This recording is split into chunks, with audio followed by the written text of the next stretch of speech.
सहनाववतु सहनौ भुनक्तु सह वीर्यं करवावहै तेजस्विनावधीतमस्तु मा विद्विषावहै।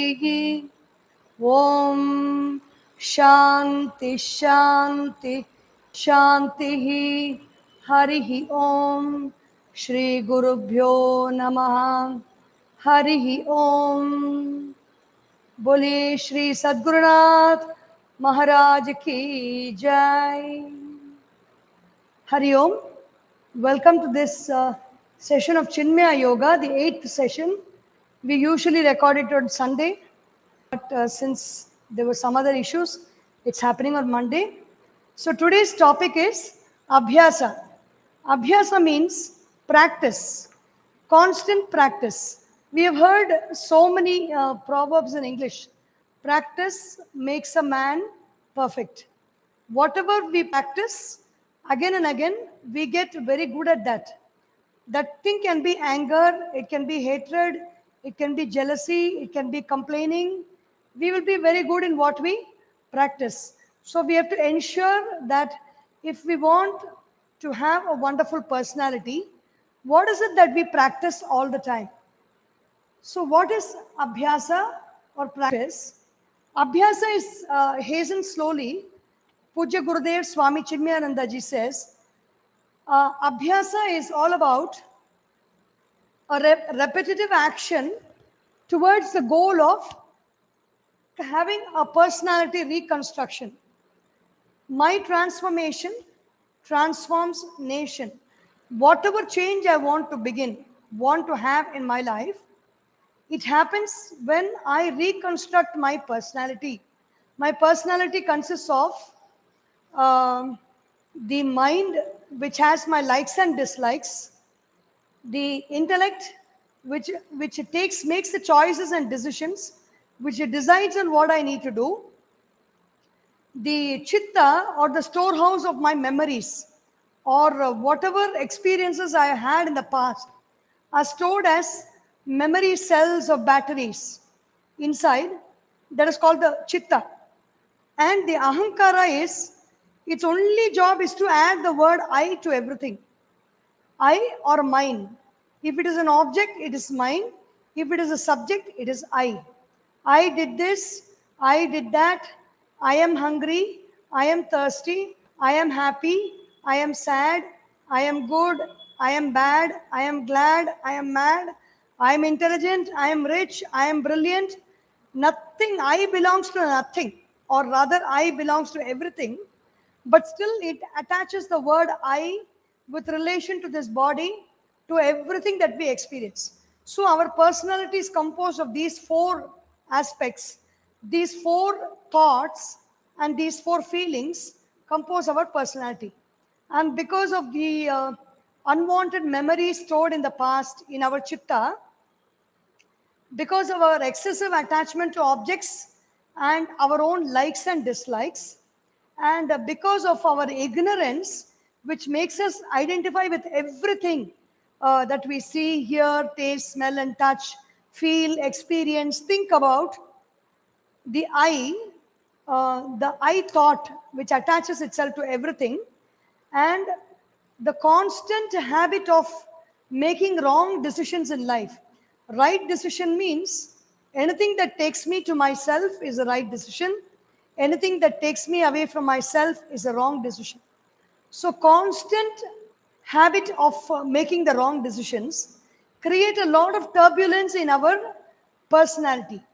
And cleaning this personality of all the turbulence, cleaning, de-weeding, removing all the false notions, false ideas, the repetitive habits which are unconducive to our spiritual progress and growth, and the repetitive practice of actions, of speech, and of thinking is called Abhyasa. Abhi asa. Abhi asa asyate. Abhimukhena asyate.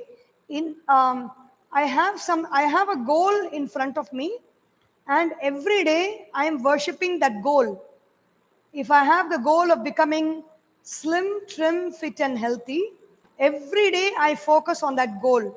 That is called Abhyasa. If I have the goal of succeeding very well in an examination, every day I focus on the goal.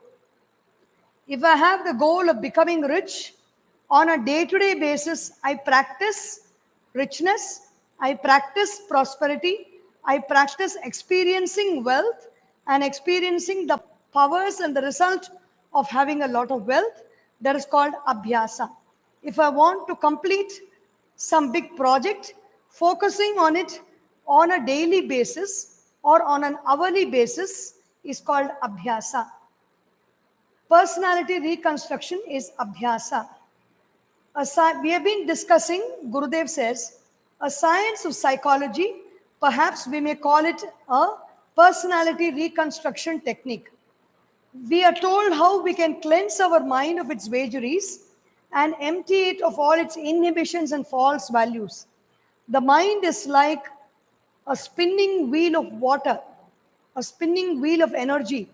Constantly the wheel is spinning. That's a wheel of life. It is called the samsara chakra. Samsara means constant change.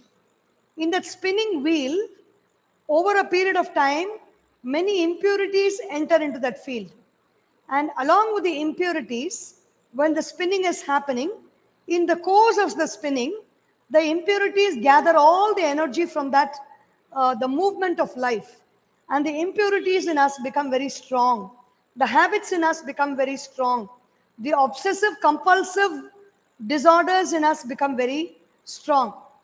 And so to diffuse the energy from the batteries inside that have been charged up with all the negativities have been charged up inside us, defusing those batteries, defusing those bombs inside us, which can explode at any moment in our life.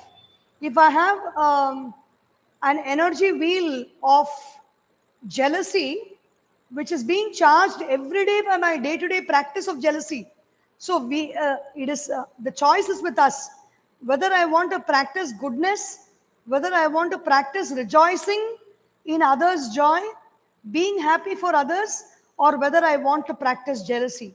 Anything that I practice, that quality will be enhanced, that quality will be energized. So, what is it that I want to practice? Do I want to practice complaining? Do I want to practice cribbing?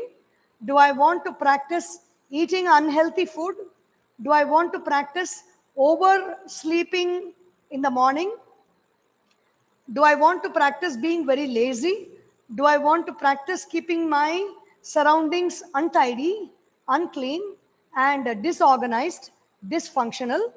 Do I want to practice bad relationships with people, shouting, arguing, fighting with other people rather than talking, being free of emotional content, and then expressing in a very sane and calm manner? What do I want to practice that gets energized in my mind? How to practice Abhyasa, the science of reality, Brahma Vidya. Brahma Vidya means study of life. Reality is around me at all time. Reality is within me. That reality is Brahman. If I am living in that reality, if I am living in that truth, I will have no problem in my life which I cannot accept, which I cannot harmonize, which I cannot relate to, or which I cannot find a solution to. I will have no problem can cover me down, no problem can upset me, no problem can harm me, no problem can hurt me, no problem can make me cry. So if I'm living in the truth, in reality, that is called, Adi Shankaracharya ji calls it Samyak Darshana. Samyak Darshana means proper perception, the right perception is reality. So Brahma Vidya is the science of living in Brahman every day, every moment of our life, living in Brahman. This is a secret strength inherent in the Hindu culture and the richest treasure we have in our scriptures, as has been indicated by the acharyas in different ways. That is in the Yoga Vasishta, Drishya Sambhava Bodhena Ragadveshaditanave Ratir Balodita Yasau Brahmabhyasa Udahritaha. So, what is the practice of Brahma Abhyasa? Abhyasa means practice or constantly paying my attention, my elevated attention to something, respectful and loving attention to some thought or some quality or some goodness is abhyasa. This abhyasa can happen. What is it? Brahma abhyasa. Drishya asambhava bodhena. Drishya bodhena asambhavaha. There is no drishyam in front of me. Meaning there are objects, but in every object I am getting into the habit of seeing the truth, that reality which is present in every object. So that object, the presence of that object does not affect me at any point of time. So that is called drishya asambhava. When there is no drishya, it doesn't mean that all objects in the world vanish and there is nothing in this world, only I am there. Whether I close my eyes or open my eyes, I can see nothing. It is not that. Drishya asambhava means the knowledge that arises out of knowing that the Brahman is in every object, everything, and in every situation of this universe, there is only the Brahman. Because of this constant practice, this is like constantly pouring pure water. You have impure water in a container. One way of clearing that impure water and storing pure water in a container is to empty this impure water, wash the container, and then store pure water. This is one form of abhyasa. Empty the contents and fill in with fresh content. Another form of abhyasa, we cannot empty everything in our body, in our mind. It is not possible. It is not like a bottle. I just throw whatever is outside, I empty the bottle, and then I keep it there, and then I refill it. Our mind, body cannot be emptied because the contents inside are important for my life. The contents in the body, within the skin of the body, is important for this body's survival. The contents in the mind, it is not only the bad things and the bad memories that we store.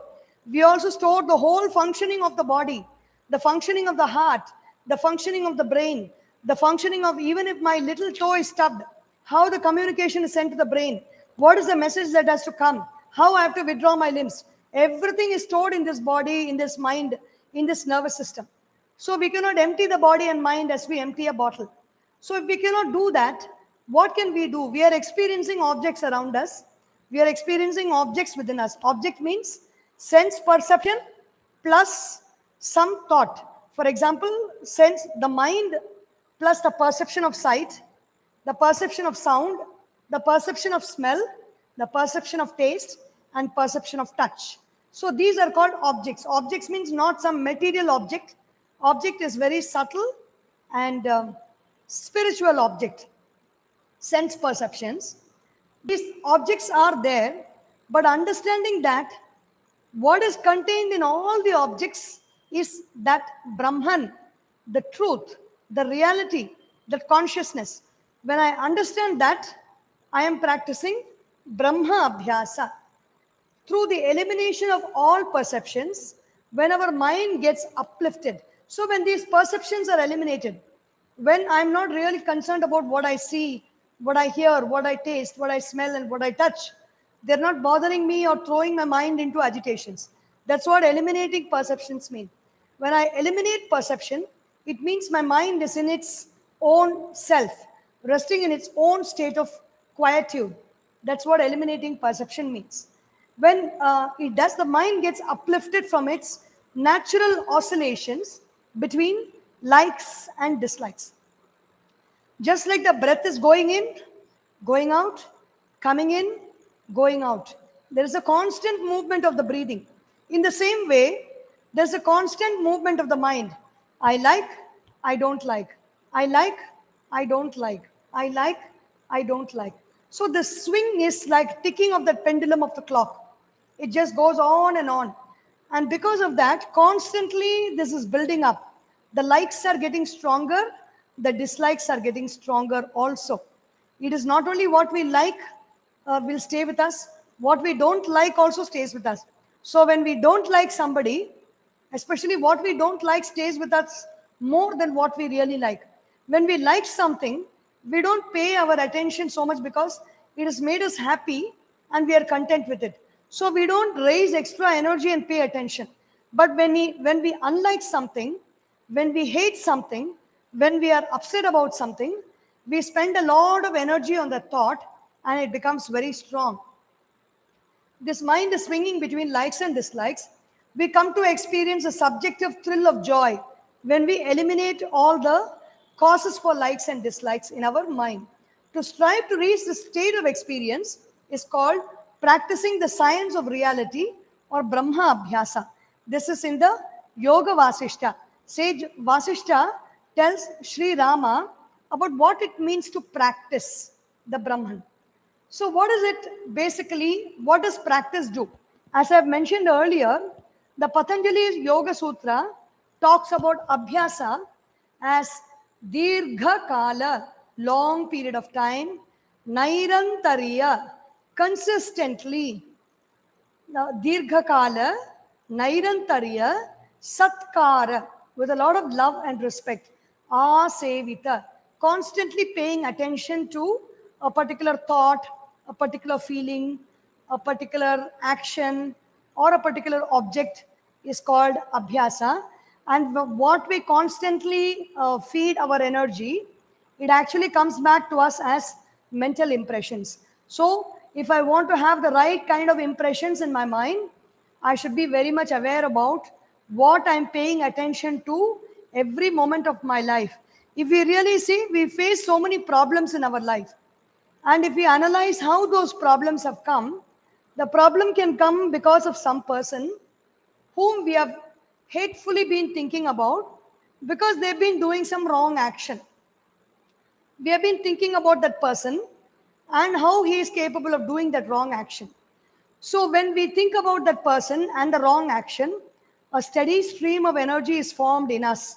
Whatever we see outside is actually what we experience inside. So, if I see hatred outside, it means I'm experiencing hatred inside. If I see jealousy outside, it's a very, very hard truth to digest, but nevertheless, it is the truth and there's no two ways about it. So, whatever I see outside, I am actually seeing the reflection of what is there within me. That area, that space within me is like that ECG machine. That machine is constantly showing how the condition of the heart is.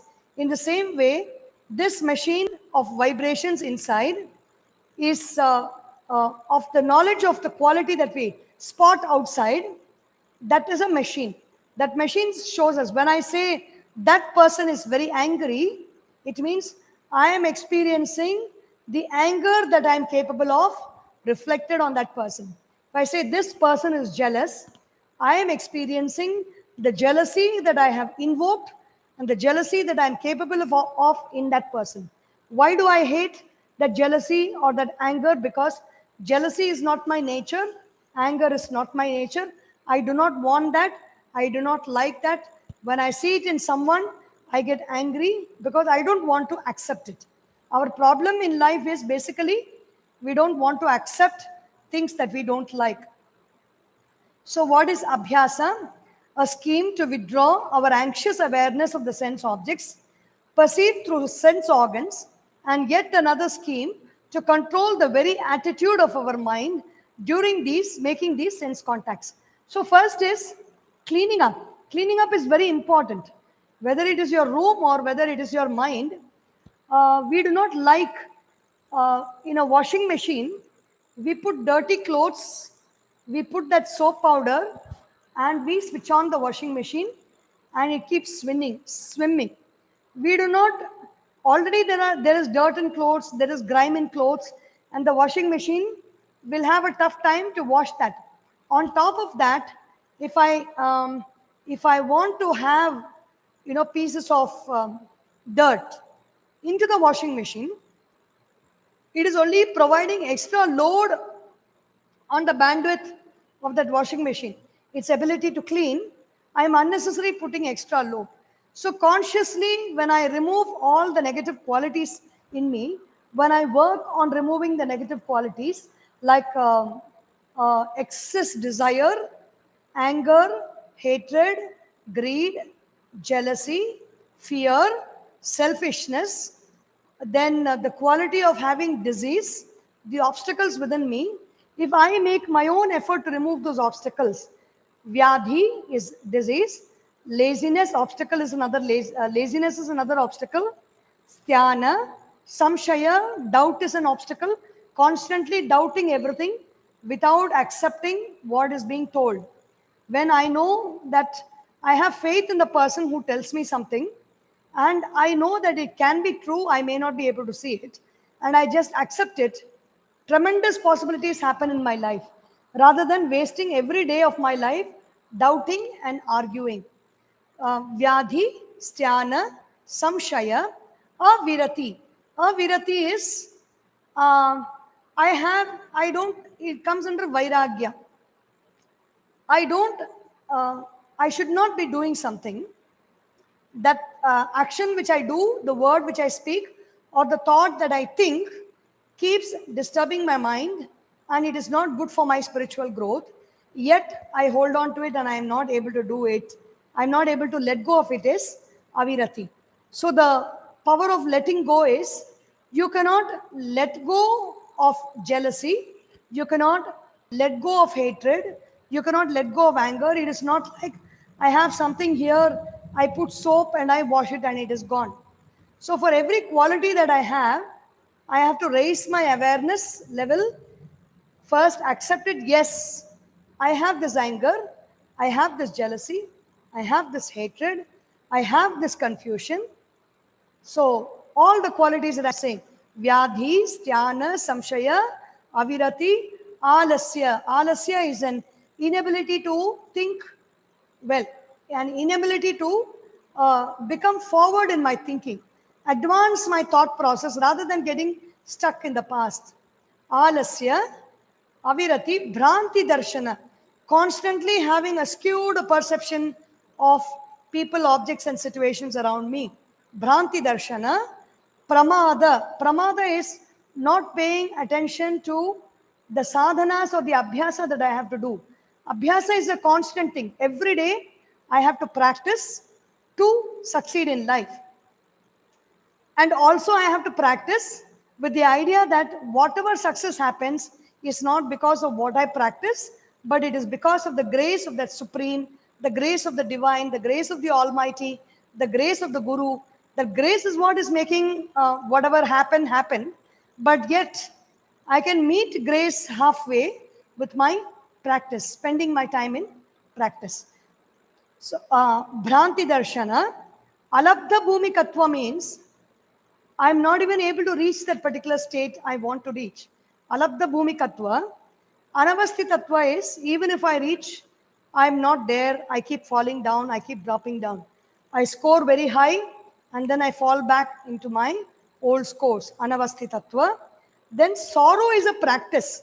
Every day, early morning, you meet other people around you in the house, putting a very long face. Won't you say good morning? Why should I say good morning to you? Beginning with anger in the morning. Dukkha. The reason is there is sorrow inside, and the sorrow cannot manifest outside as joy. So it is manifesting outside as sorrow and giving others also sorrow. So dukkha. Daur manasya. Daur manasya is mood off. So whenever my mood goes off, whenever I am not feeling good, I should remember Abhyasa and practice the opposite. Vitarka badhane pratipaksha bhavanam. Whenever I am being tormented by these qualities, I should consciously accept, be aware, and practice the opposite quality. If my mood is off, if my mood is down, I should just be aware, yes, accept that my mood is down, be aware first, accept it, and yes, what can I do? I can practice the opposite and it will change. What is the opposite of frowning mood? Frowning mood makes my face go like this, shrunken face. I just have to expand and smile.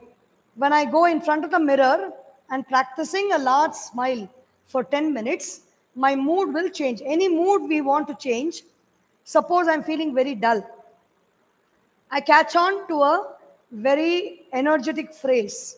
Maybe move. Move is a phrase that will give a lot of energy for movement and motion. So when I stand, when I'm feeling very dull and tired and unmotivated, I just have to stand in front of the mirror and maybe 18 times, 21 times, 54 times, or 108 times, I should just say, move, move, move. And then I look at my face in the mirror, automatically I will give a broad smile, a big smile. So it can change our dukkha daurmanasya angame jayatva. When the body is restless and the body is in constant movement, angam ejayati means the body is restlessly moving about. Shwasa prashwasaha. The breath is restless, the breath is agitated. So all this can be set right by being aware of it, accepting it, and bringing in the opposite movement. When the breath is very short and the breath is very restless, make an obvious attempt to calm the mind, quieten the mind, watch the breath, focus the attention on the breath, breathe deeply in and completely exhale out. Do this for 10 times and the breathing pattern has already changed. When the breathing pattern changes, the mind changes. So when we give importance to something, the body, mind, and breath develops the right attitude, the attitude of synchrony, the attitude of functioning together, functioning in yoga. The problems we face in life is because there is no yoga. Yoga means union. The body is moving in one direction, the breath is agitating in another direction, the mind is extremely agitated in the channel of its desires. The intellect does not know whether to look at the body, whether to look at the mind, or whether to look at the breathing. And the self is watching this whole confusion. The body, mind, breath, intellect, nothing is turned towards the self for guidance, and it is looking towards the world. And so it moves faster and faster towards its destruction. Her mind, full of likes and dislikes, must irresistibly get always flooded with the sense perceptions. The direction of its devastating march and the extent of destruction it would hereafter perpetrate are determined by the springs of its birth when it got flooded up and cascaded out due to its likes and dislikes. So, the mind itself is born because of likes and dislikes. Otherwise, there is no purpose for the mind. I like something, I dislike something. Then the mind is very strong, it is in its full form. So, what are the different practices that we can do? So, Gurudev here says, cultivating the more enduring values of life through study. Study means constant study of the scriptures. We have so many books to study, so many subjects to study. But here, the subject of our study is our own self. Either studying the Upanishads or the Bhagavad Gita, or studying our own personality, our own nature. Why is it that things are happening like this? Why am I reacting like this? Why am I behaving like this? What can I do to have a better behavior and make those corrections? Study. Japa. Japa is repetition of a name. As I told you earlier, move, move, move. These are all called switch words. Repeating one word again and again, that word has got power. Suppose you say together, together, together, again and again on a daily basis, at least for 108 times when you repeat that word together, you will see that your body, mind, intellect, and everything in your body is functioning together. And when you are functioning in alignment with yourself, you see that the whole world is functioning in alignment with your thoughts, your actions, and your speech. Cultivating more enduring values through meditation, dhyana. Meditation is a practice of just sitting quietly and meeting with the universe. The universe is touching you up to the skin. It is invading inside through thoughts and feelings. And when you don't react to anything, there is something happening there is some input coming from the universe constantly, and when the output is also just matching the input, there is input and there is output. When only isness remains, then there is calmness. Input and output are equal, so there is nothing special happening. It's existence. Being with existence is meditation. Then prayers. Prayers are done to when we want to achieve something good in our life. One way is to worry, one way is to force people to do things, one way is to pray. Prayer is bringing all the rays of the mind together, focusing the rays of the mind on that thought or desire that I have in my mind. And when all the concentration, all the rays of my awareness, the rays of consciousness are focused on that thought, the thought is actually getting cooked inside. When the thought gets cooked inside, comes to a boil, everything else evaporates, everything else other than that desire and thought evaporates, and only what I want in life is manifested in my life. So, this is the process of prayer. And all this alone is only for ourselves, but everything gets strengthened when we selflessly serve others. When I serve, initially the service can be with some ulterior motive for me, but constantly engaging in the practice of karma yoga or seva, meaning doing our duty. It can be our own day to day activities of cooking, cleaning, gardening, or working in the office, teaching in a school, college, or university, addressing an audience, playing cricket, playing tennis, or or anything, any big, taking a movie. So I need not, I can be an atheist or a or a theist. It doesn't matter. But whatever work I am doing, instead of saying and thinking and feeling that I am doing it for my own self to earn money, when I say, think, and feel that I am doing this as my contribution to make the people of the society happy, then it becomes karma yoga. And karma yoga is a very great purifier of my mind.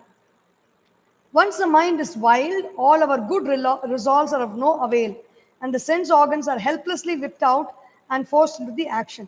So when everything is very agitated in our home or in the office, we cannot control anything. We cannot do our day-to-day activities.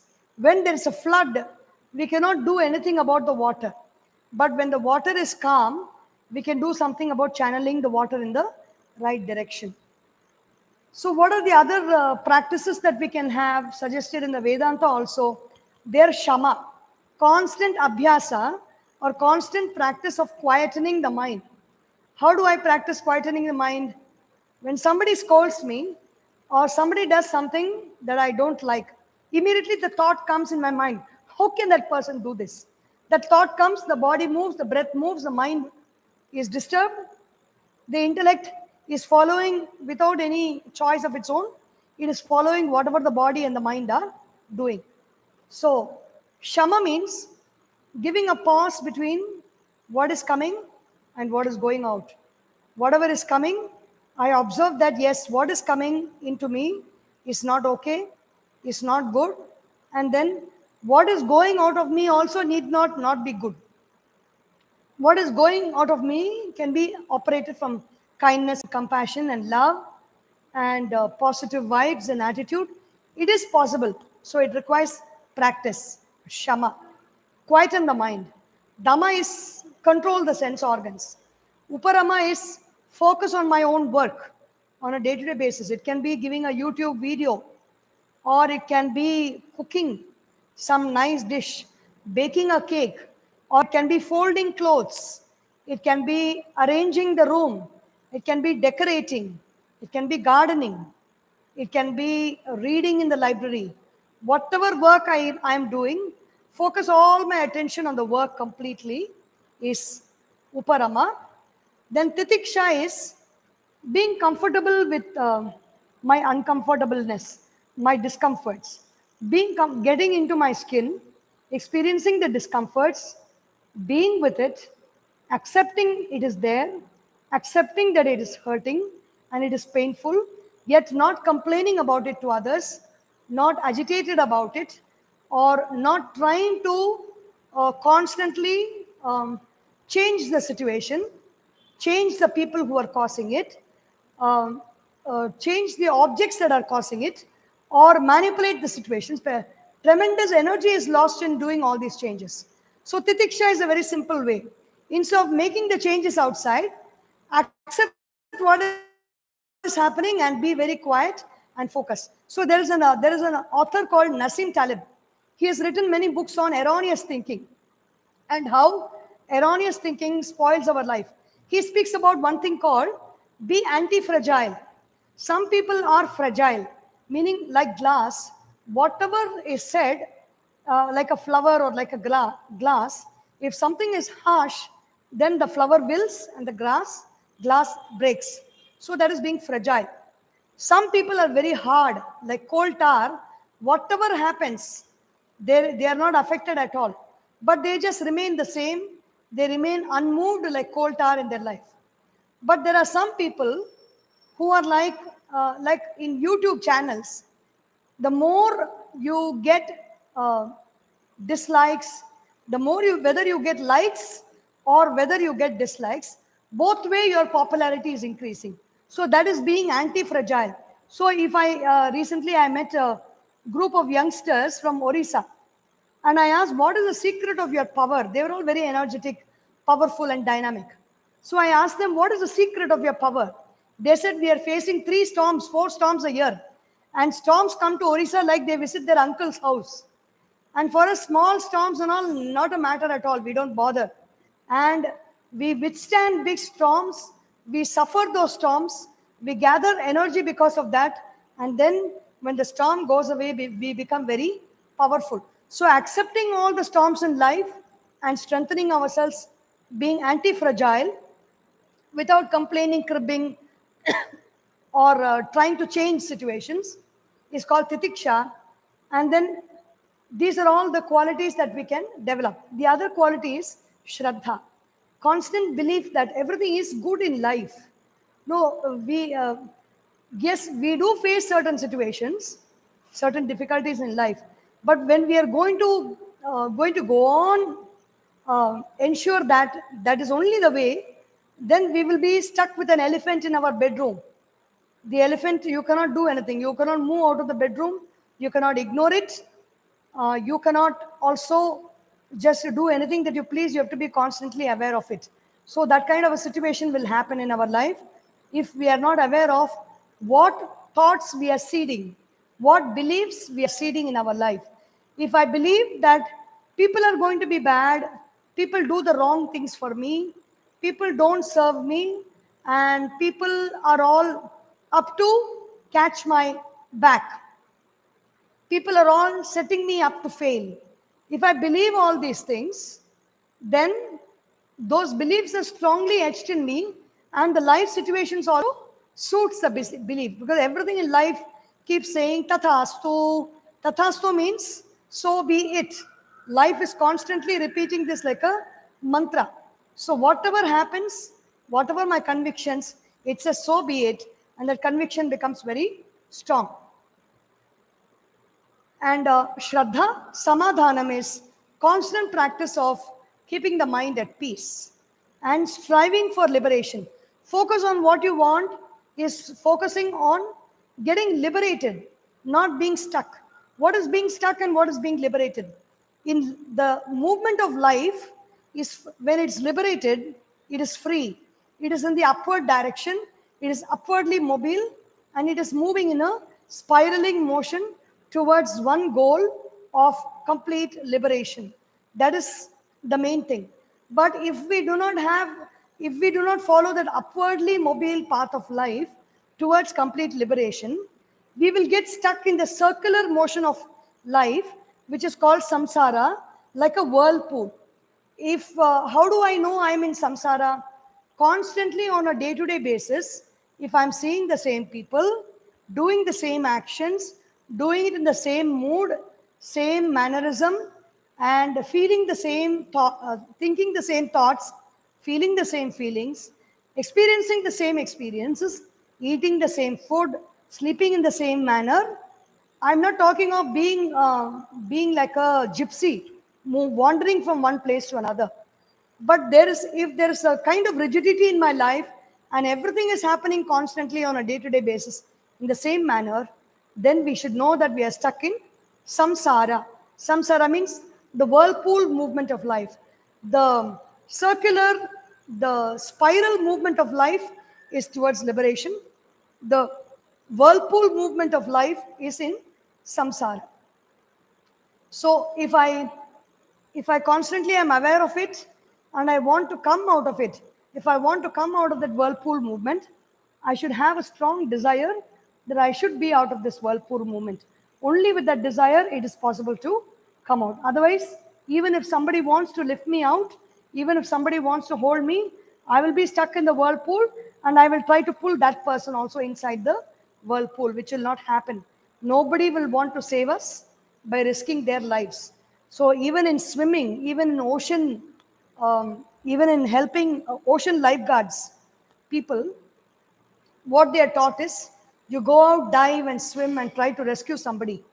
But if that person is trying to pull you because of their fear, just to drop that person and come out. It is not worth risking our life for people who don't want to change. So that is in samsara. And then, according to the Vedanta, the abhyasa that we can do is shravanam. Shravanam means constantly listening to good thoughts, constantly listening to good words, divine thoughts, either about the universe or about the supreme being or about the glory of the Atma, the self, one's own self, is called Shravana. Then manana is making that thought to rotate in the mind. Creating that whirlpool of contemplation in the mind is manana, and I become the observer of one whirlpool of divine thought. That is manana. And the third is there is no whirlpool and there is no observer. Everything becomes a one ocean, and I sit quietly in meditation. That is nididhyasana. When these practices are done on a day-to-day basis, that abhyasa will remove all the impurities of my mind. The impurities of my mind are five in number, basically, according to the Yoga Shastras. They are avidya. Avidya means ignorance. Asmita means the habit of saying I, mine, mine, mine. Raga is attachment to something. Dvesha is hatred. And abhinivesha is clinging to life. Being in the whirlpool and saying, no, this is the best place to be. I don't want to let go of this whirlpool of muck and dirt that is going round and round. I get so used to it, and because I get used to it, I get identified with it, I attach with it, and I am not able to leave that, even though people tell me that there are some beautiful things outside to experience. I don't want to leave this messy experience in the whirlpool of life, abhyasa. And so these practices will constantly remove me out of that state of tamas, which is inertia and dullness, into the state of rajas, which is dynamic action, and then into the state of sattva, quiet meditation, and knowledge shining on every object, person, and situation we come across in life. Om Shanti Shanti Shanti Harihi Om Shri Gurubhyo Namaha Harihi Om Bole Shri Sadgurunath Maharaj Ki Jai.